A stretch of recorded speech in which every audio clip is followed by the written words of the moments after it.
Last క్లాస్లో 6th క్లాస్లో ఉన్న లెసన్స్ అంటే ఏమేమి ఉన్నాయి, ఫస్ట్ సెమిస్టర్లో ఏ లెసన్స్ ఉన్నాయని తెలుసుకున్నాము. ఇప్పుడు 6th క్లాస్లో ఫస్ట్ లెసన్ ఆహారంలోని అంశాలు. మనం తినే ఆహారంలో ఏ అంశాలు ఉంటాయి వాటి గురించి తెలుసుకోవడం జరుగుతుంది. మనం అన్నము, సాంబారు, బెండకాయ, పప్పు, చేపల కూర ఇవన్నీ తింటుంటాం కదా. వీటితో పాటు మనం కొన్ని ప్రాంతాల వాళ్ళు కొన్ని ఆహార పదార్థాలని తింటుంటారు. ఇప్పుడు పంజాబు, ఆంధ్రప్రదేశ్ ఉంది. పంజాబ్లో వచ్చేసరికి రోటీ తింటారు అండ్ మొక్కజొన్న, మక్కి అంటే మొక్కజొన్న. మన ఆంధ్రప్రదేశ్లో అన్నం తింటారు. ఇక్కడ మాంసము, పప్పు వచ్చేసరికి వీళ్ళేమో రాజ్మా అంటే కిడ్నీ బీన్స్ తింటారు. మనమేమో కందిపప్పు, రసము, చారు తింటాము. కూరగాయలకు వచ్చేసరికి వాళ్ళేమో ఆవాలాకు కూర, మనమేమో దొండకాయలు ఇట్లా తింటుంటాం అనమాట. వీటన్నిటి నుంచి మనకు కొన్ని పోషకాలు అనేది కొన్ని తీసుకుంటాం అనమాట. వాటిని పోషకాలు అంటారు. ఏమంటారు? పోషకాలు. ఇక్కడ మనకి చూడొచ్చు, ఈ అంశాలనే పోషకాలు అంటారు. మనం ఏదైతే ఆహార పదార్థాలను తీసుకుంటామో ఆహార పదార్థాల నుంచి మనకు అందే వాటిని ఏమంటారంటే పోషకాలు అంటారు. నెక్స్ట్ ఇక్కడ మన ఆహారంలో ఉండే ప్రధాన పోషకాలు ఏంటంటే కార్బోహైడ్రేట్స్, ప్రోటీన్స్, వీటిని మాంసకృతులు అంటారు. అండ్ నెక్స్ట్ కొవ్వులు, విటమిన్లు, ఖనిజ లవణాలు, ఇవి మన ఆహారంలో ఉండే ప్రధాన పోషకాలు. బాగా గుర్తుపెట్టుకోండి, ఇంపార్టెంట్ పాయింట్లు మాత్రమే మన దగ్గర చెప్పడం జరుగుతుంది. మన ఆహారంలో ఉండే ప్రధాన పోషకాలు ఏంటంటే కార్బోహైడ్రేట్స్ అండ్ ప్రోటీన్లు, వీటిని మాంసకృతులు అంటారు. కొవ్వులు, విటమిన్లు, ఖనిజ లవణాలు, ఇవన్నీ కూడా మన ఆహార పదార్థంలో ప్రధాన పోషకాలు. వీటికి అదనంగా ఆహారంలో మన శరీరానికి అవసరమయ్యే పీచు పదార్థాలని నీరు కూడా ఉంటాయి. మన శరీరానికి ఈ ప్రధాన పోషకాలైన కార్బోహైడ్రేట్స్, ప్రోటీన్స్, కొవ్వులు, విటమిన్లు, లవణాలు, ఖనిజ లవణాలే కాకుండా పీచు పదార్థము మరియు నీరు కూడా ఉంటాయి మన ఆహార పదార్థంలో. అండ్ నెక్స్ట్ ఇక్కడ ఇతర పోషకాల కోసం చేసే పరీక్షలతో పోలిస్తే పిండి పదార్థము, మాంసకృతులు, కొవ్వుల ఉనికి పరీక్షించడం చాలా సులభం. ఇప్పుడు మూలకాలన్నింటిని మన ఆహార పదార్థంలో ఏవైతే పోషకాలు ఉన్నాయో ఆ పోషకాల యొక్కను పరీక్షించడానికి చేసే పరీక్షలన్నింటికంటే కూడా ఈ పిండి పదార్థాలు, మాంసకృతులు, కొవ్వుల గురించి చేసే పరీక్షలు అనేవి చాలా సులభంగా ఉంటాయంట. ఉదాహరణకి ఇక్కడ 3 పరీక్షలు ఇవ్వడం జరిగింది. 3 ద్రావణాలు.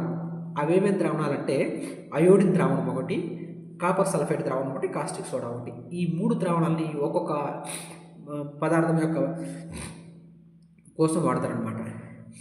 ఇప్పుడు వచ్చేసరికి ఇక్కడ ఉంది కదా పిండి పదార్థాలు ఉంది కదా, ఇక్కడ పిండి పదార్థాలు. ఈ పిండి పదార్థానికి ఒక ఆహార పదార్థంలో పిండి పదార్థము మాంసకృతులో లేకపోతే కొవ్వులో తెలుసుకోవడానికి ఒక పరీక్ష చేస్తాను. ఆ పరీక్షలో వచ్చేసరికి పిండి పదార్థాలలో అనేక రకాలు ఉంటాయి. మన ఆహారంలో ప్రధానంగా కార్బోహైడ్రేట్స్, స్టార్చ్, చక్కెరలు రూపంలో ఉంటాయి. అంటే మనం తినే ఆహారంలో కార్బోహైడ్రేట్స్లు, స్టార్చ్, చక్కెరలు, ఇవి పిండి పదార్థాలు అనేవి ఈ రూపంలో ఉంటాయి అన్నమాట. పిండి పదార్థాలు ఏ రూపంలో ఉంటాయి అంటే కార్బోహైడ్రేట్స్ రూపంలో ఉంటాయి, స్టార్చ్ రూపంలో ఉంటాయి, చక్కెర రూపంలో ఉంటాయి. ఇక్కడ 3 పరీక్షలు ఉన్నాయి కదా. ఈ పరీక్షలో వచ్చేసరికి అయోడిన్ పరీక్ష అనమాట. అంటే అయోడిన్ని తీసుకొని కొన్ని చుక్కలు కలపడం ద్వారా సజల అయోడిన్ ద్రావణాన్ని తయారు చేయవచ్చు. అంటే కొన్ని చుక్కల్లో అయోడిన్ తీసుకొని వాటిని సజల అయోడిన్ ద్రావణాన్ని తయారు చేయవచ్చు అనమాట.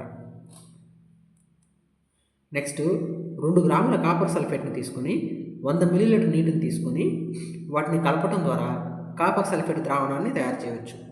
ఇక్కడ ఇంపార్టెంట్ ఏంటంటే అయోడిన్ అనేది అంత ఇంపార్టెంట్ కాదు, కానీ ఇక్కడ కాపర్ సల్ఫేట్ అనేది కొంచెం ఇంపార్టెంట్. కాపర్ సల్ఫేట్ని ఎలా తయారు చేస్తారంటే 2 గ్రాముల కాపర్ సల్ఫేటు అండ్ 100 మిల్లీలీటర్ల నీరుని తీసుకుంటారనమాట. ఇక్కడ కూడా కాస్టిక్ సోడాని ఎలా తయారు చేస్తారు? కాస్టిక్ సోడాని ఎలా తయారు చేస్తారంటే 10 గ్రాముల కాస్టిక్ సోడాని 100 మిల్లీలీటర్ల నీటిని తీసుకొని కాస్టిక్ సోడా ద్రావణాన్ని తయారు చేస్తారనమాట. నెక్స్ట్ వచ్చేసరికి పిండి పదార్థ పరీక్ష. అసలు పిండి పదార్థ పరీక్ష ఎట్లా చేస్తారంటే ఏదైనా ఒక ఆహార పదార్థాన్ని తీసుకొని లేదా 3 పదార్థాన్ని తీసుకొని అందులో 2 లేదా 3 చుక్కలు సజల అయోడిన్ ద్రావణం. ఇక్కడ అయోడిన్ ద్రావణాన్ని ఎలా తయారు చేసుకోవాలో తెలుసుకుందాం కదా. అయోడిన్ ద్రావణాన్ని తీసుకొని ఇక్కడ ఈ పిండి పదార్థం మీద 2 లేదా 3 చుక్కలు అడుగుతాడు. పిండి పదార్థానికి సజల అయోడిన్ ద్రావణాన్ని ఎన్ని చుక్కలు కలుపుతారు అని అంటే పరీక్ష కోసం 2 లేదా 3 చుక్కలు సజల అయోడిన్ ద్రావణాన్ని మనకి దీన్ని ఎలా ఇస్తాడంటే జతపరచడంలో కూడా ఇవ్వచ్చు అనమాట. అయోడిన్ ద్రావణము కార్బోహైడ్రేట్స్కి, కాపర్ సల్ఫేట్ ద్రావణాన్ని మాంసకృతులకి, ఇట్లా కొవ్వులకు వచ్చేసరికి పేపర్ పరీక్ష ఇవనేది మ్యాచింగ్లో కూడా ఇస్తాడనమాట. మీరు గుర్తుపెట్టుకోండి, పిండి పదార్థానికి 2 లేదా 3 చుక్కల సజల అయోడిన్ ద్రావణాన్ని కలిపితే అది కనుక నీలి రంగులో లేదా నలుపు రంగులో కనుక వస్తే అది పిండి పదార్థము, స్టార్చ్ అని అర్థం. నీలి నలుపు రంగు గుర్తుపెట్టుకోండి, నీలి నలుపు రంగు కనుక వస్తే అది స్టార్చ్, పిండి పదార్థము. ఇదిగో ఇక్కడ చూస్తున్నారు, ఇక్కడ ఫిగర్లో మీకు వీళ్ళు బంగాళదుంపను కోసారు, బంగాళదుంపను కోసి అయోడిన్ వేశారనమాట. అయోడిన్ వేస్తే అదేంటి నీలి రంగులోకి మారింది. సో నీలి రంగులోకి మారింది కాబట్టి అదేంటి పిండి పదార్థము లేదా స్టార్చ్. ఇది ఇక్కడ కింద పిండి పదార్థ పరీక్ష. నెక్స్ట్ వచ్చేసరికి ప్రోటీన్స్ కోసం పరీక్ష. ఈ ప్రోటీన్స్ కోసం పరీక్షలో ఇందాక చెప్పుకున్నాం 10 చుక్కల నీరు కలిపి పరీక్ష నాలుకను బాగా కదపండి.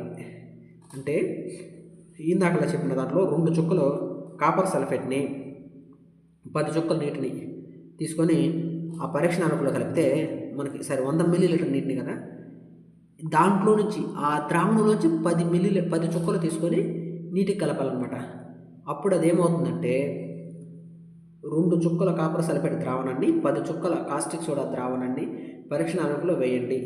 దాని నుంచి మనం ఇందాక 10 చుక్కలు అని చెప్పాం కదా, అది తీసుకోవాలి.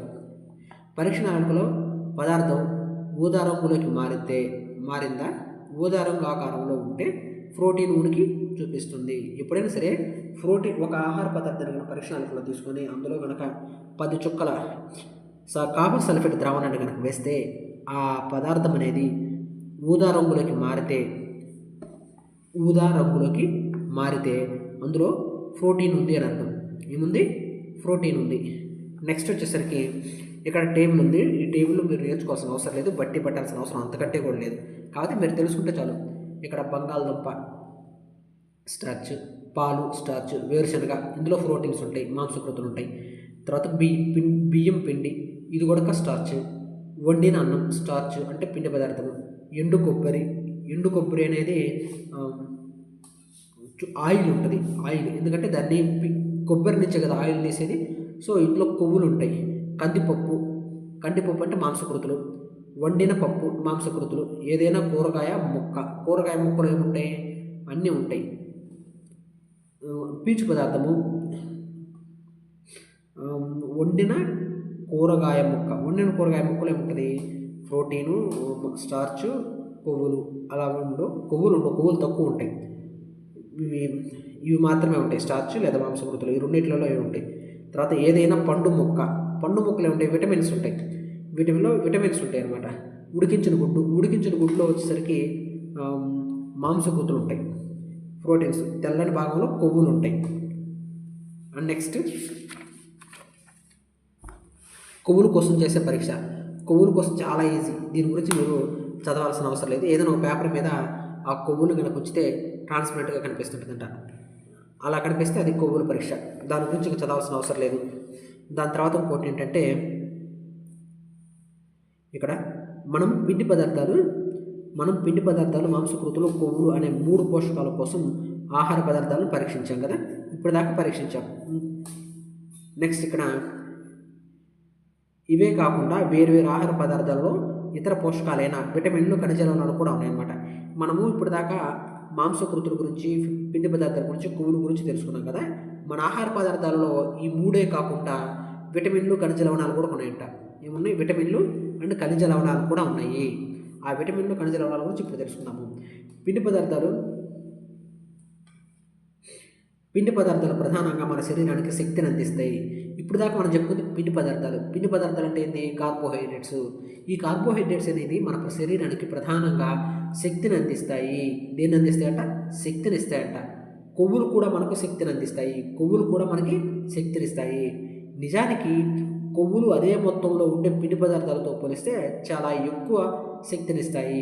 ఇప్పుడు 1 కేజీ పిండి పదార్థము, 1 కేజీ కొవ్వులు కనుక తీసుకుంటే పిండి పదార్థం కంటే ఎక్కువ శక్తిని కొవ్వులు ఇస్తాయంట. అదే విషయం ఇక్కడ చెప్పడం జరిగింది. ఇక్కడ ఈ లైన్ మీరు కనుక అర్థం చేసుకున్నట్లయితే నిజానికి కొవ్వులు అదే మొత్తంలో ఉండే పిండి పదార్థాలతో పోలిస్తే, అంటే కేజీ కొవ్వులు, కేజీ పిండి పదార్థాలు కనుక తీసుకుంటే ఎక్కువ శక్తినిచ్చేవి ఏవి అంటే కొవ్వులు. ఎక్కువ శక్తినిస్తాయి అంట కొవ్వులు. కొవ్వులు పిండి పదార్థాలు కలిగి ఉన్న ఆహారాన్ని ఇక్కడ చూడండి, కొవ్వులు పిండి పదార్థాలు కలిగి ఉన్న ఆహారాన్ని ఇక్కడ చూడండి, శక్తినిచ్చే ఆహార పదార్థాలు గుర్తుపెట్టుకోండి. శక్తినిచ్చే ఆహార పదార్థాలు ఏంటి అంటే కొవ్వులు మరియు పిండి పదార్థాలు. కొవ్వులు అంటే ఫ్యాట్స్, పిండి పదార్థాలు అంటే కార్బోహైడ్రేట్స్. నెక్స్ట్, శరీరం యొక్క పెరుగుదల మరమ్మతుల కోసం మాంసకృతులు అవసరము. శరీరం యొక్క పెరుగుదల లేదా అభివృద్ధికి మరమ్మతులకి ఉపయోగపడేది ఏంటంటే మాంసకృతులు. ఇప్పుడు మనకి ఇక్కడ డయాగ్రామ్స్ ఇచ్చాడు. కొన్నిసార్లు డయాగ్రామ్స్ నుంచి కూడా ఒక ప్రశ్నలు అడగడం జరుగుతుంది. ఇక్కడ ఇచ్చిన డయాగ్రామ్స్ ఏంటంటే పిండి పదార్థాలు లభించే వనరులు ఏంటంటే వీటి గురించి షార్ట్లలో చెప్పుకుందామా, ఇక్కడే చెప్పుకుందాంలే. ఓకే, చిలకడ దుంప, బంగాళదుంప, చెరుకు, బొప్పాయి, పుచ్చకాయ, మామిడి, మొక్కజొన్న, సజ్జలు, బియ్యము, గోధుమలు, వీటన్నిటిలో కూడా పిండి పదార్థాలు ఉంటాయి. ఇక్కడ జస్ట్ ఊరికి మనం చెప్పుకుంటూ పోతున్నాను. నెక్స్ట్ క్లాస్లో ఎక్స్ప్లెయిన్ నీట్గా చేస్తాను, ఎందుకంటే ఏవైతే ఇంపార్టెంట్ పాయింట్ ఉన్నాయో అవి మాత్రం పక్కన ఒక నోట్స్ రాసి అప్పుడు ఎక్స్ప్లెయిన్ చేస్తాను. ఓకే, నెక్స్ట్ ఇవి వచ్చేసరికి కొవ్వులు లభించే వనరులు ఏమేంటి? ఆయిల్స్ అన్నింటిలో కొవ్వులు ఉంటాయి. ఇక్కడ నువ్వుల్లో కొవ్వు ఉంటుంది, బాదం పప్పులో కొవ్వు ఉంటుంది, వేరుశనగలు కూడా కొవ్వు ఉంటుంది. నెక్స్ట్ వచ్చేసరికి మాంసంలో కూడా కొవ్వులు ఉంటాయి, గుడ్లలో కొవ్వు ఉంటాయి, చేపలలో కొవ్వు ఉంటాయి, ఇంకా మిల్క్ కొవ్వు ఉంటుంది, బటర్లో కొవ్వు ఉంటుంది, గీలో కొవ్వు ఉంటుంది. ఇవన్నీ కూడా కొవ్వు పదార్థాలు. ఇవన్నీ కూడా మనకి ఎక్కువగా దేని గురించి తెలుసుకోవాలంటే కార్బోహైడ్రేట్స్ గురించి కూడా తెలుసుకోవాలి. కార్బోహైడ్రేట్స్లో కొత్తగా నీకు చిలకడ దుంపల్లో, బంగాళదుంపల్లో, చెరుకులో, వీటిలో బియ్యము, సజ్జలు, మొక్కజొన్నలు, గోధుమలు, వీటన్నిటిలో కార్బోహైడ్రేట్స్ ఉంటాయని నీకు తెలుసు. కానీ పుచ్చకాయలు, మామిడి, బొప్పాయి ఈ మూడిట్లో కూడా కార్బోహైడ్రేట్స్ ఉంటాయని ఇప్పుడు కొత్తగా తెలుసుకుంటున్నాం. కాబట్టి ఈ మూడింటిని జాగ్రత్తగా గుర్తుపెట్టుకో. బొప్పాయి, పుచ్చకాయ, మామిడి ఈ మూడిట్లో కార్బోహైడ్రేట్స్ ఉంటాయి. అండ్ నెక్స్ట్ వచ్చేసరికి ఇక్కడ ప్రోటీన్స్. ఇక్కడ చూడండి, ప్రోటీన్ లభించే వనరులు ఏమేంటి? ఇక్కడ వచ్చేసరికి శనగల్లో పెసలు, కందిపప్పు, చిక్కుడు, ఇవన్నీ కూడా సోయా చిక్కుడు, బఠానీ ఇవన్నీ కూడా పప్పు ధాన్యాలు. కాబట్టి పప్పు ధాన్యాలు ఏముంటాయి? మాంసకృతులు ఉంటాయి, అంటే ప్రోటీన్ అనేది ఇంగ్లీష్ పదము, మాంసకృతం తెలుగు పదము. వీటిలలో మాంసకృతులు పుష్కలంగా ఉంటాయి. అవే కాకుండా ఇక్కడ మాంసము, చేపలు, మిల్కు, పాలు, గుడ్లు, పన్నీరు వీటిలలో మాంసకృతులు ఉంటాయి. తర్వాత ప్రోటీన్లు కలిగి ఉన్న ఆహార పదార్థాలని శరీర నిర్మాణ ఆహార పదార్థాలు అంటారు. ఇది ఇంపార్టెంట్, గుర్తుపెట్టుకోండి. ఇక్కడ ఏంటంటే ఇప్పుడు ఉంది కదా, ప్రోటీన్లు కలిగి ఉన్న ఆహార పదార్థాలని శరీర నిర్మాణ పదార్థాలు అంటారు.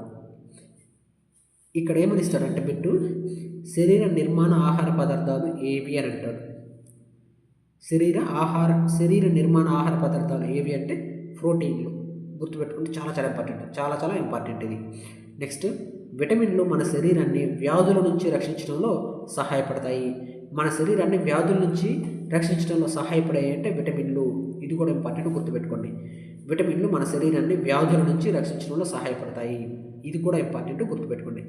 విటమిన్లు మన కళ్ళు, ఎముకలు, దంతాలు, చిగుళ్ళు ఆరోగ్యంగా ఉంచడంలో కూడా సహాయపడతాయి. విటమిన్లు అనేవి మన కళ్ళని, ఎముకలని, దంతాలని, చిగుళ్ళని ఆరోగ్యంగా ఉంచడంలో కూడా సహాయపడతాయి. విటమిన్ లోపం వలన మనకి రేచీకటి వ్యాధి వస్తుంది, ఎముకలు పలచగా ఉంటాయి, దంతాలు ఫ్లోరోసిస్ వ్యాధి వస్తుంది విటమిన్లు కనుక సరిగా లేకపోతే. అండ్ చిగుళ్ళకి విటమిన్ బి కాంప్లెక్స్ అవి కనుక లేకపోతే, విటమిన్ కనుక లేకపోతే మన చిగుళ్ళు పగిలినట్టుగా, వాచినట్లుగా, చిగుళ్ళ నుంచి రక్తస్రావం జరుగుతున్నట్లుగా అట్లా ఉంటుందన్నమాట. ఇవన్నీ కూడా విటమిన్ లోపం వల్ల జరుగుతాయి. అంటే విటమిన్లు మనం తీసుకోవటం వల్ల, విటమిన్లను సరైన మోతాదులో మనం తీసుకోవటం వల్ల మన కళ్ళు, ఎముకలు, దంతాలు, చిగుళ్ళు కూడా ఆరోగ్యంగా ఉంటాయి. నెక్స్ట్, విటమిన్లు అనేక రకాలుగా ఉండి వేరు పేర్లతో పిలువబడతాయి అన్నమాట. విటమిన్లు అనేక రకాలుగా ఉంటాయి. అవి ఏంటంటే vitamin A, vitamin C, vitamin D, vitamin E, vitamin K, vitamin B complex. ఇవన్నీ కూడా మీకు తెలిసిందే. A vitamin, B vitamin, C vitamin, E vitamin, D vitamin, K vitamin. అయితే వీటిలో ఒక్కొక్క విటమిన్ మనకి దేనికి ఉపయోగపడుతుంది, ఎక్కడెక్కడ ఉంటాయో చూద్దాం. విటమిన్ ఏ విటమిన్ ఉంది కదా, విటమిన్ ఏ ఇది చర్మము కళ్ళు ఆరోగ్యంగా ఉంచుతుందన్నమాట. విటమిన్ ఏ ఇది చాలా ఇంపార్టెంట్, గుర్తుపెట్టుకోండి. చర్మము కళ్ళని ఆరోగ్యంగా ఉంచేది విటమిన్ ఏది అంటే విటమిన్ ఏ. కళ్ళు చర్మం ఆరోగ్యంగా ఉంచే విటమిన్ ఏ. విటమిన్ సి ఇక్కడ వచ్చేసరికి శరీరంలో అనేక వ్యాధులతో పోరాడటానికి సహాయపడుతుంది. మన శరీరం అనేది కొన్ని రకాల వ్యాధులు నుంచి పోరాడడానికి మనకి శక్తినిచ్చేది ఏదంటే విటమిన్ సి అనేది శరీరం అనేక వ్యాధులతో పోరాడటానికి సహాయపడుతుంది, గుర్తుపెట్టుకోండి. విటమిన్ డి అనేది మన శరీరంలో ఎముకలు, దంతాలు, కాల్షియంను ఉపయోగించుకోవడంలో సహాయం చేస్తుంది. విటమిన్ డి గుర్తుపెట్టుకుంటే విటమిన్ డి అనేది మన శరీరంలో ఎముకలు, దంతాలు, కాల్షియంను ఉపయోగించుకోవడంలో సహాయపడుతుంది. యాక్చువల్లీ విటమిన్ డి అనేది మనకి దేంట్లోనూ దొరకదు, ఆహార పదార్థాలన్నింటిలో కూడా దేంట్లోనూ దొరకదు, కొన్ని ఆహార పదార్థాలు మాత్రమే దొరుకుతుంది. ఏది? పాలు, గుడ్లు, చేపలు, వీటిలలో విటమిన్ డి దొరుకుతుంది. కానీ పుష్కలంగా ఎందులో దొరుకుతుందంటే ఎక్కడ ఉంటుందంటే ఎప్పుడైతే మనము ఉదయం సూర్యరశ్మి సహాయంతో సూర్యరశ్మి వెలుగులో కనుక నిల్చున్నట్లయితే ఆ సూర్యరశ్మి వెలుగు నుంచి వచ్చే వెలుతురులు మన శరీరం మీద పడి అవి కొన్ని ఫ్యాట్స్ కరిగి డి విటమిన్గా మారుతాయి అన్నమాట. సో సూర్యుని వెలుగులో ఎక్కువగా ఉండాలన్నమాట. అప్పుడు మనకేం జరుగుతుందంటే మన శరీరానికి ఎముకలు, దంతాలు, కాల్షియంలు ఉపయోగించడంలో సహాయపడుతుంది అనమాట డి విటమిన్. విటమిన్లు సమృద్ధిగా ఉన్న ఆహార పదార్థాలను మనము 1.6లో చూడవచ్చు, 1.6 నుంచి 1.9 వరకు. వీటిలో విటమిన్ ఏ ఉంటుందన్నమాట. విటమిన్ ఏ ఉండే ఆహార పదార్థాలు ఏమిటి అంటే బొప్పాయిలో విటమిన్ ఏ ఉంటుంది, పుష్కలంగా ఉంటుంది విటమిన్ ఏ. క్యారెట్లో కూడా విటమిన్ ఏ ఉంటుంది, మామిడిలో విటమిన్ ఏ ఉంటుంది, అండ్ మిల్క్, ఫిష్ ఆయిల్లో ఇవి విటమిన్ ఏ ఉంటుంది. ఇవి విటమిన్ ఏ ఉన్న ఆహార పదార్థాలు. మనము షార్ట్ వీడియోలో చేసుకుందాము విటమిన్లు ఎందులో ఉంటాయి అనేది. నెక్స్ట్ వచ్చేసరికి బియ్యము, గోధుమలు, కాలేయము. బియ్యము, గోధుమలు, కాలేయంలో విటమిన్ బి ఉంటుంది, గుర్తుపెట్టుకోండి. విటమిన్ బిలో తవుడు ఉంటుంది కదా, అంటే మనం పాలిష్ పట్టకుండా ఉండే బియ్యంలో విటమిన్ బి ఉంటుంది అనమాట. గోధుమలు, కాలేయంలో కూడా విటమిన్ బి ఉంటుంది. Next C vitamin.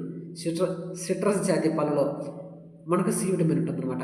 సిట్రస్ జాతి పళ్ళు ఏంటంటే నిమ్మ, ఉసిరి, జామ, కమల, టమోటాలు, వీటన్నిటిలో కూడా విటమిన్ సి ఉంటుంది అనమాట. మనకు ఇక్కడ తెలుసుకున్న విషయం ఏంటంటే పచ్చిమిర్చిలో కూడా విటమిన్ సి ఉంటుంది. నెక్స్ట్ వచ్చేసరికి డి విటమిన్ అనేది చేపలు, గుడ్లు, కాలేయము, మిల్క్, బటర్, వీటన్నిటిలో కూడా విటమిన్ డి ఉంటుంది అనమాట. నెక్స్ట్ వచ్చేసరికి ఇక్కడ ఇదిగో మీకు ఇందాక చెప్పాను సూర్యరశ్మి నుంచి వచ్చే వెలుగు నుంచి. మన శరీరం కూడా సూర్యకాంతి సమక్షంలో విటమిన్ డిని తయారు చేసుకుంటుంది. మన శరీరం అంట సూర్యకాంతి సమక్షంలో విటమిన్ డిని తయారు చేసుకుంటుందంట. ఈ రోజుల్లో తగినంత సూర్యరశ్మి తగలకపోవడం వల్ల చాలా మందిలో విటమిన్ డి లోపం ఏర్పడుతుంది. ఎప్పుడైనా సరే మీరు ఉదయాన్నే లేగానే సూర్యకిరణాలు మీ మీద పడేలాగా చూసుకోండి, అప్పుడు మీకు విటమిన్ డి పుష్కలంగా అందుతుంది అనమాట. నెక్స్ట్ వచ్చేసరికి ఆరోగ్య నిర్వహణ. ప్రతి ఒక్క ఖనిజం అవసరమే. మన ఆరోగ్య నిర్వహణకు ప్రతి ఒక్క ఖనిజము అవసరమేనంట. ఏవైతే ఖనిజ లవణాలు ఉన్నాయో ఆ ఖనిజ లవణాలు ప్రతి ఖనిజ లవణము కూడా మన ఆరోగ్య నిర్వహణకు ఉపయోగపడుతుంది. ఖనిజ లవణాలు లభించే కొన్ని వనరులు చూపబడ్డాయి. ఇక్కడ 1.10లో ఇది 1.10. ఇక్కడలో ఖనిజ లవణాలను ఏ ఆహార పదార్థాలను చూస్తాయో ఇక్కడ చూపబడింది. వీటన్నిటి గురించి ఇప్పుడు చెప్పుకుందాము. నెక్స్ట్ వచ్చేసరికి ఇక్కడ చాలా ఆహార పదార్థాలు సాధారణంగా 1 కంటే ఎక్కువ పోషకాలను కలిగి ఉంటుంది. ఇప్పుడు ఏదైనా మనం ఒక ఫుడ్ తిన్నామంటే ఆ ఫుడ్లో ఒకే ఒక పోషకం ఉండదు, చాలా రకాల, అంటే 1 కంటే ఎక్కువ పోషకాలు ఉంటాయి అన్నమాట. మనం ఏదైనా తినే ఫుడ్లో 1 కంటే ఎక్కువ పోషకాలు ఉంటాయి. ఇక్కడ బియ్యం ఇతర పోషకాల కంటే కార్బోహైడ్రేట్స్ ఎక్కువ ఉంటుంది. బియ్యంలో ఉండే ఇప్పుడు మనం ఇక్కడ చెప్పుకున్నాం కదా, మనం తినే ఆహార పదార్థంలో 1 కంటే ఎక్కువ పోషకాలు ఉంటాయని. ఇక్కడ బియ్యం గురించి చెప్తున్నాడు. బియ్యంలో ఇతర పోషకాల కంటే కార్బోహైడ్రేట్స్ ఎక్కువగా ఉంటాయి. బియ్యంలో అంట ఒక కార్బోహైడ్రేట్స్ కాకుండా మిగతా కూడా ఉంటాయి, కాబట్టి కార్బోహైడ్రేట్స్ అనేవి ఎక్కువ ఉంటాయి అనమాట. అందువల్ల బియ్యాన్ని కార్బోహైడ్రేట్స్ సమృద్ధి ఆహార వనరు అంటారన్నమాట. ఇప్పుడు బియ్యంలో కార్బోహైడ్రేట్స్ ఎక్కువగా ఉంటాయి కాబట్టి బియ్యాన్ని కార్బోహైడ్రేట్ సమృద్ధి ఆహార వనరు అంటారంట.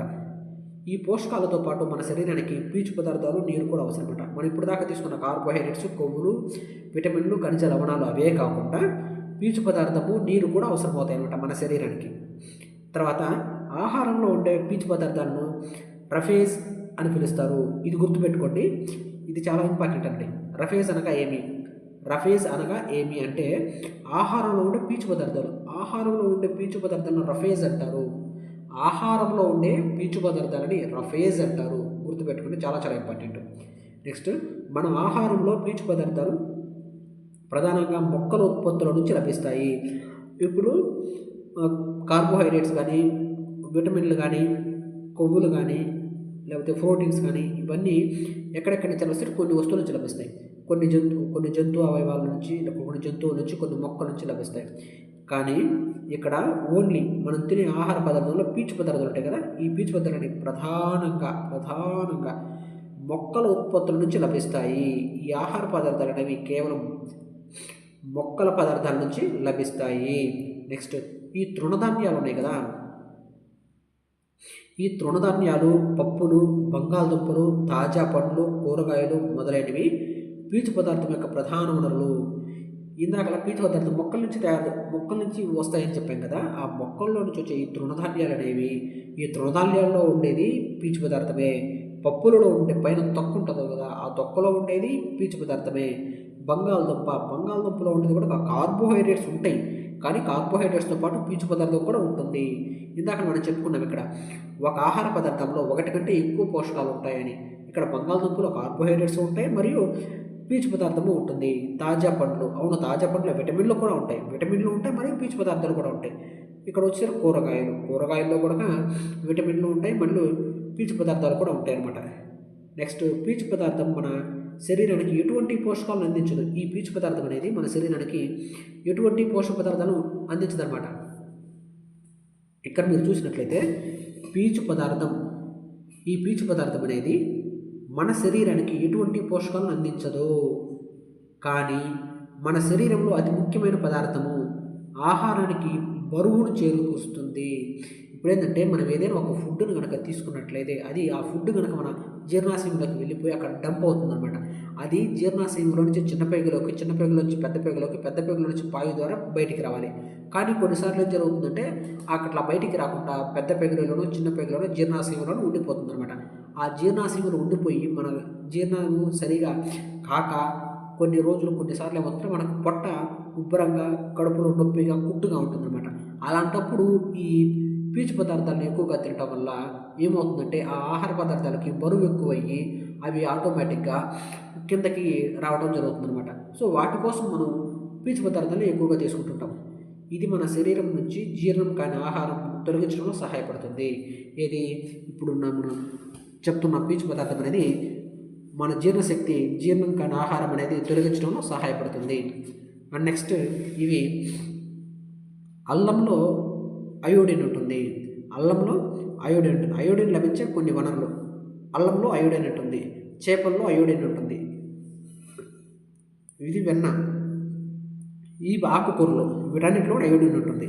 నెక్స్ట్ వచ్చేసరికి పాలలో పొటాషియం ఉంటుంది, పాలలో పాస్పరస్ ఉంటుంది, అంటే పాలలో భాస్వరం ఉంటుంది. అరటి పండులో పాస్పరస్ ఉంటుంది. ఇక్కడ మిర్చి ఉంది, మిర్చిలో కూడా పాస్పరస్ ఉంటుంది. ఇది వరి గోధుమలో కూడా పాస్పరస్ ఉంటుంది. నెక్స్ట్ ఐరన్ ఏ ఆహార పదార్థాలు లభిస్తుందంటే యాపిల్లో, మాంసంలో అంటే కాలేయము, అవగాడోలో, ఆకుకూరలో ఐరన్ ఉంటుందన్నమాట. నెక్స్ట్ వచ్చేసరికి ఇక్కడ కాల్షియం లభించే కొన్ని వనరులు పాలల్లో, గుడ్లల్లో. ఇక్కడ చూస్తుంది పాలు అండ్ గుడ్లు, ఈ పాలలో కాల్షియం లభిస్తుంది అన్నమాట. నెక్స్ట్ వచ్చేసరికి నీరు మన శరీరానికి ఆహారం నుంచి పోషకాలను గ్రహించడంలో సహాయపడుతుంది. మనము ఆహారం తీసుకున్న తర్వాత నీళ్లు తాగుతాం కదా, ఈ నీళ్ళు ఏం చేస్తుందంటే శరీరానికి ఆహారం నుంచి పోషకాలను గ్రహించడంలో సహాయపడుతుంది.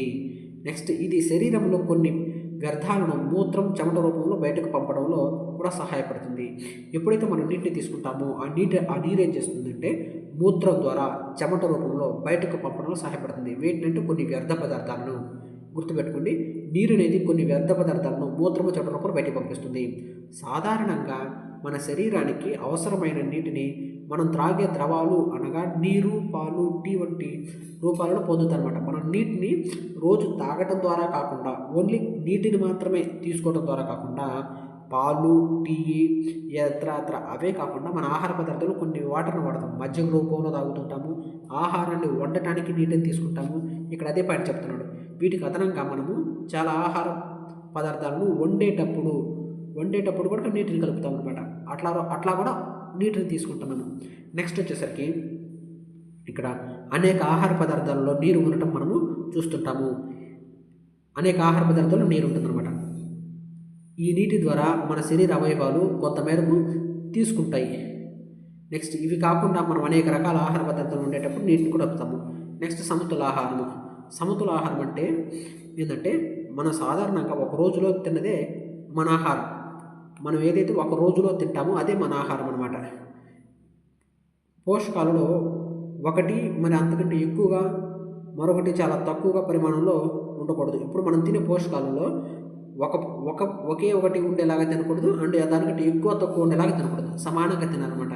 ఎందుకంటే అసలు అన్నమే తినకూడదు, అన్నం ఒక్కటే తినకూడదు. అన్నంతో పాటు కూర, పప్పు, సాంబారు, మజ్జిగ ఇట్లా తినాలి. అట్లా కాకుండా కూరతోటే అన్నం తినకూడదు, మజ్జిగతోటే అన్నం తినకూడదు, అన్నీ కలిపి తినాలన్నమాట. ఇక్కడ చూడండి.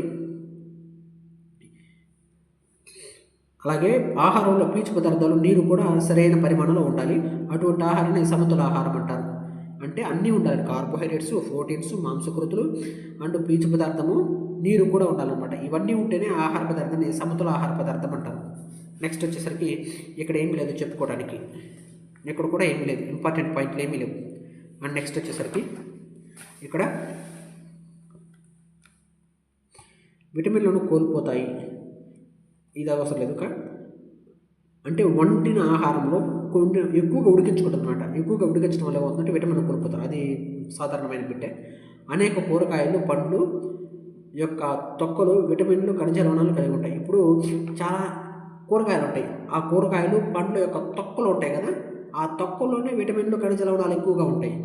ఇప్పుడు ఏం చేస్తుంటే మనం ఆ తొక్కల్ని తీసేసి మనం లోపల చెత్త తింటుంటాం. ఇప్పుడు యాక్చువల్లీ మీరు అరటిపండు చూశారు కదా, నేను కూడా తినేది ఏంటంటే అరటిపండు లోపల పండు తింటాను, తొక్కను పడేస్తాను. కానీ అరటిపండు తొక్కలోనే ఎక్కువ పోషకాలు ఉంటాయి అన్నమాట. విటమిన్లు, ఖనిజ లవణాలు ఉంటాయి అరటిపండు తొక్కలు. ఆ ఒక్క అరటిపండులోనే కాదండి, ఏ ఫ్రూట్ అయినా తీసుకున్నా సరే ఏ ఫ్రూట్ అయినా తీసుకున్నా ఆ ఫ్రూట్లో తొక్కలలోనే ఎక్కువ విటమిన్లు అండ్ ఖనిజ లవణాలు ఉంటాయి. అండ్ నెక్స్ట్ వచ్చేసరికి అదేవిధంగా బియ్యము, పప్పులు పదే పదే కడగడం వలన వాటిలో కొన్ని విటమిన్లు, లవణాలు పోతాయి. ఇప్పుడు బియ్యాన్ని 2-3 సార్ల కంటే ఎక్కువ, అసలు 2 సార్ల కంటే ఎక్కువ కడగకూడదు బియ్యాన్ని. అలా కడగడం వల్ల ఏముందంటే అందులో పోషకాలు పోతాయి అన్నమాట. నెక్స్ట్ వండడం వలన ఆహారం రుచి పెరుగుతుందని, సులభంగా జీర్ణమవుతుందని మనందరికీ తెలుసు. ఎప్పుడైతే సరే ఒక ఆహార పదార్థాన్ని, ఒక వంటకాన్ని మనము వండటం వల్ల అది రుచిగా ఉంటుంది, అది సులభంగా అరుగుతుంది అనమాట. నెక్స్ట్ అదే సమయంలో ఆహారం వండేటప్పుడు కూడా కొన్ని పోషకాలు కోల్పోతాయి. అవును, కొన్ని పదార్థాలని ఎక్కువగా ఉడికించడం ద్వారా అందులో కొన్ని పోషకాలు పోతాయి. వంటకు ఎక్కువగా నీటిని ఉపయోగించి ఆ నీటిని పారబోయట వలన చాలా అవసరమైన ప్రోటీన్లు, ఎక్కువ మొత్తంలో ఖనిజ లవణాలు పోతాయి. ఇప్పుడు గంజి వార్చడం వల్ల ఏమవుతుందంటే అందులో ఉండే బి విటమిన్ కూడా పోతుంది. ఇప్పుడు యాక్చువల్లీ మనం ఏం చేస్తున్నామంటే అన్నం వండేటప్పుడు బియ్యాన్ని 2 సార్లు కడుగుతాము, 3వ సారి ఏం చేస్తారంటే ఎసురు పెట్టి తింటాము. కొంతమంది ఏం చేస్తారంటే గంజి వారుస్తారనమాట. ఆ గంజి వార్చినప్పుడు ఏమవుతుంది, అందులో ఉన్న విటమిన్లు, పోషకాలన్నీ పోతాయి అనమాట. అలా పోకూడదు. కొంతమంది ఏం చేస్తారు, పప్పు చేసుకుంటుంటే పప్పులో తగినంత నీళ్ళే పోసుకోవాలి, కానీ పప్పు చారు కోసము ఎక్కువ నీళ్ళు పోస్తుంటారు. అట్లా పోయటం వల్ల అందులో పోషకాలు అనేవి కోల్పోతారనమాట. నెక్స్ట్ ఉడికించేటప్పుడు కలిగే వేడి వలన విటమిన్ సి సులభంగా నశిస్తుంది. ఇది చాలా ఇంపార్టెంట్. కొన్ని 100 సార్లు అడుగుంటాడు ఈ bit. Very very very very very very important ఈ బిట్. ఎందుకంటే ఉడికించేటప్పుడు కలిగే వేడి వలన విటమిన్ సి సులభంగా నశిస్తుంది. దీన్ని ఎలా అడుగుతాడంటే వేడి చేయటం వల్ల నశించే విటమిన్ ఏది అని అంటారు, విటమిన్ సి విటమిన్. ఇది చాలా ఇంపార్టెంట్, బాగా గుర్తుపెట్టుకోండి. మన ఆహారంలో కొన్ని పండ్లు, పచ్చి కూరగాయలు తీసుకోవడం తెలివైన పని కదా. అవును, తెలివైన పని. మన ఆహార పదార్థంలో పండ్లు, పచ్చి కూరగాయలు కూడా ఉండాలి. తర్వాత ఒక గిన్నె పిండి పదార్థాల్లో కూడిన ఆహారం కంటే ఒక గిన్నె కొవ్వు పదార్థం ఎక్కువ శక్తిని ఇస్తుంది. అవును, కరెక్ట్. ఇది ఇందాక తెలుసుకున్నాము. నెక్స్ట్ ఇక్కడ వచ్చేసరికి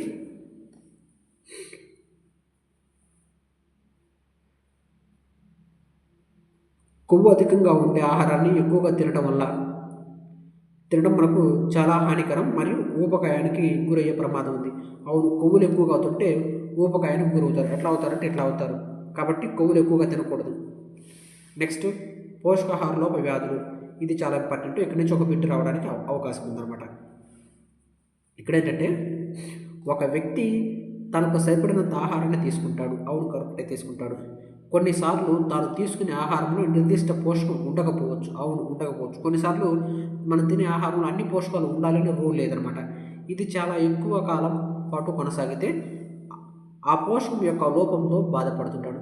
ఇప్పుడు మనం రోజు కూడా ఒక కార్బోహైడ్రేట్స్తో తింటుంటే ఏమవుతుందంటే ఎక్కువ మన ఒంటికి కార్బోహైడ్రేట్స్ ఎక్కువ అందుతుంటాయి. అంటే మిగతా పోషకాలు ఏమీ అందవు అనమాట. అలా అందకపోవడం వల్ల మనకేంటంటే ఆ కార్బోహైడ్రేట్స్ ఎక్కువగా తినడం వల్ల విటమిన్లు, ఈ ప్రోటీన్స్ లోపం కలుగుతుంది.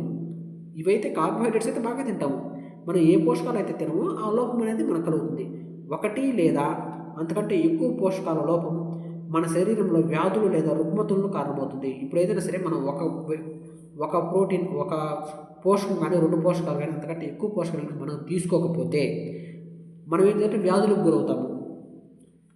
దీర్ఘకాలికంగా పోషకాల లోపం వలన వచ్చే వ్యాధుల్ని పోషకాహార లోప వ్యాధులు అంటారు. ఎప్పుడైతే మన అన్ని పోషకాలని మన శరీరానికి అందదో అప్పుడు మనకి పోషకాహార లోప వ్యాధులు వస్తాయన్నమాట.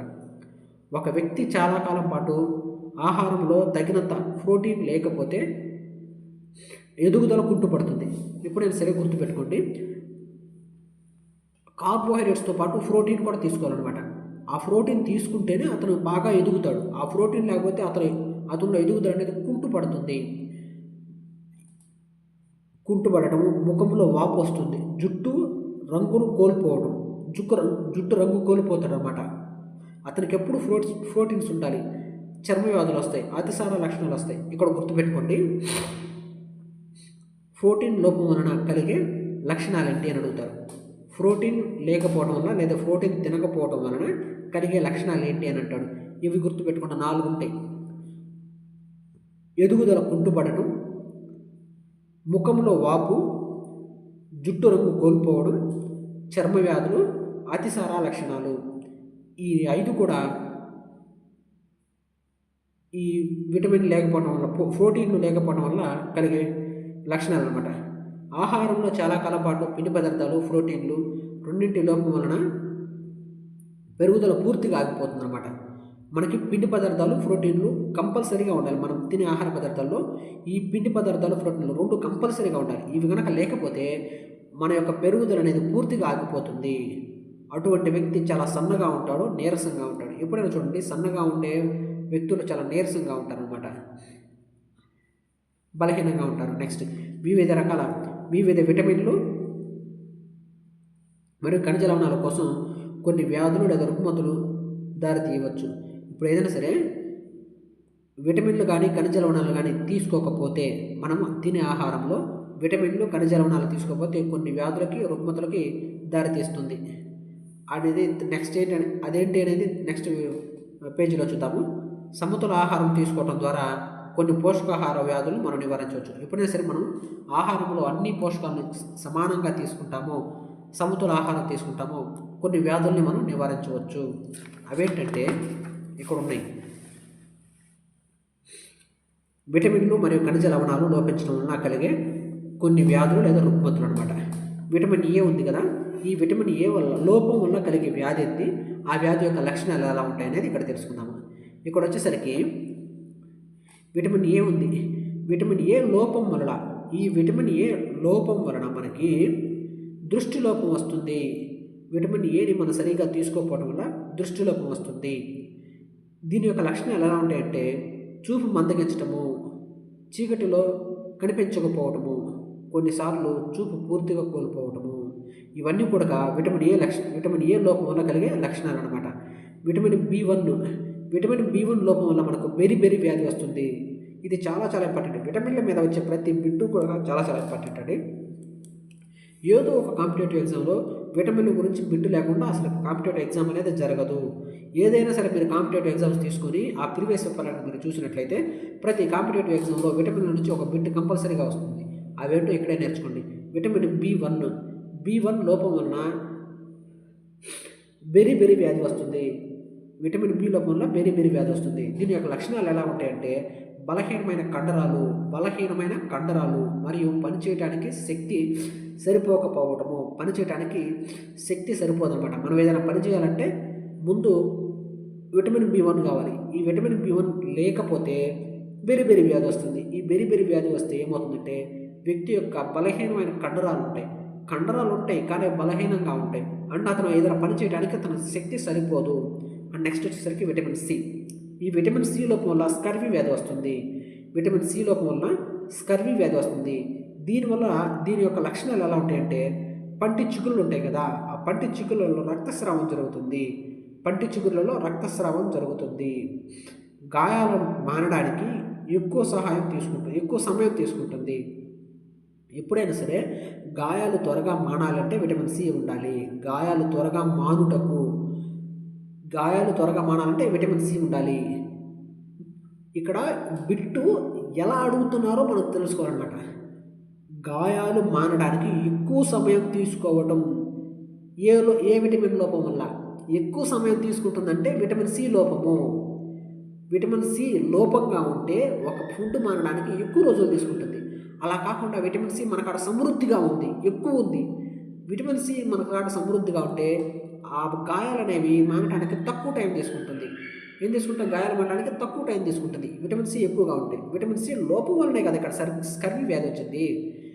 దీనివల్ల పళ్ళలో చిగుళ్ళలో రక్తస్రావం ఏర్పడుతుంది. నెక్స్ట్ విటమిన్ డి, దీన్ని రికెట్స్. విటమిన్ డి లోపం వల్ల రికెట్స్ వ్యాధి వస్తుంది. దీన్ని విటమిన్ డిని యాంటీ రికెట్స్ విటమిన్ అంటారు. యాంటీ రికెట్స్ విటమిన్ ఏదంటే విటమిన్ డి విటమిన్. నెక్స్ట్ ఎముకలు మృదువుగా అవ్వటము, వంగిపోవటము. దీని గురించి కూడా చాలాసార్లు బిట్లో ఎగ్జామ్లో అడగడం జరిగింది. ఎముకలు మృదువుగా అవ్వటము, వంగిపోవడానికి గల కారణం ఏంటంటే విటమిన్ డి లోపం వల్ల ఈ లక్షణాలు జరుగుతాయి. Next calcium. ఎముకలు దంతక్షయం వల్ల కాల్షియం లోపం వల్ల ఎముకలు దంతక్షయం జరుగుతుందన్నమాట. వీటి యొక్క లక్షణాలు ఎలా ఉంటాయంటే బలహీనమైన ఎముకలు దంతక్షయం జరుగుతుందన్నమాట. కాల్షియం వల్ల బలహీనమైన ఎముకలు అండ్ దంతక్షయం జరుగుతుంది. అయోడిన్, ఇది కొన్ని వందల సార్లు అడుగుంటాడు ఈ బిట్టు. అయోడిన్ గాయిటరు. మెడలోని గ్రంథులు వాసి ఉన్నట్లు కనిపించడానికి అయోడిన్ గాయిటర్ వ్యాధి అంటారు. పిల్లల్లో మానసిక వైకల్యం ఏర్పడుతుంది అనమాట. ఎప్పుడైతే అయోడిన్ లోపం ఏర్పడుతుందో పిల్లలలో మానసిక వైకల్యం ఏర్పడుతుంది. పిల్లలలో మానసిక వైకల్యానికి కారణం ఏంటంటే అయోడిన్ లోపము. నెక్స్ట్ ఇనుము అనేది రక్తహీనత వల్ల, ఇనుము లోపం వల్ల రక్తహీనత వస్తుంది. ఈ రక్తహీనత రావడం వల్ల మనుషులు నీరసంగా ఉంటారు. ఎప్పుడైనా కొంతమంది చూసుంటారు, వాళ్ళు చాలా నీరసంగా ఉంటారు. ఓకే, ఇంక నెక్స్ట్ వచ్చేసరికి ఇక్కడ చెప్పుకోదగ్గది ఇంపార్టెంట్ అయింది ఏంటంటే ఇది ఈ లోగోలో FSSAI అంటే ప్రమాణం ప్రకారము బలవర్ధక ఆహారాలను ఇవ్వబడేది. బలవర్ధక ఆహారము అనగా వరి, గోధుమ, నూనె, పాలు, ఉప్పు వంటి ప్రధాన ఆహార పదార్థాలను కొన్ని విటమిన్లు, ఖనిజ లవణాలు ఆధారంగా చేర్చి వాటిలో పోషక విలువలను పెంచటము. ఇక్కడ గుర్తుపెట్టుకోండి, ఈ FSSAI అని ఉంటుంది.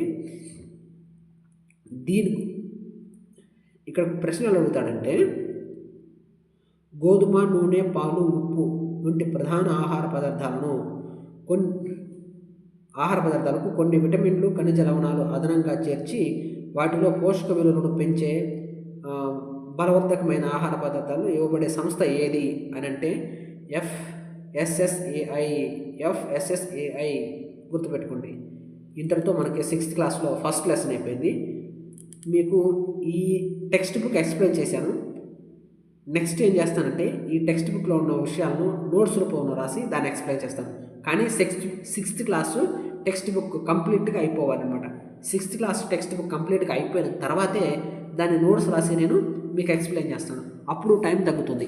ఓకే, ఈ వీడియో మీకు నచ్చినట్లయితే సబ్స్క్రైబ్ చేసుకోండి. నా వీడియోస్ ఫర్దర్గా మీకు రావాలంటే బెల్ అనే సింబల్ నొక్కి ఆల్ అనే ఆప్షన్ ఎంచుకోండి. నచ్చితే లైక్ చేయండి, షేర్ చేయండి. ప్లీజ్ దయచేసి సపోర్ట్ చేయండి. Okay, thank you, bye.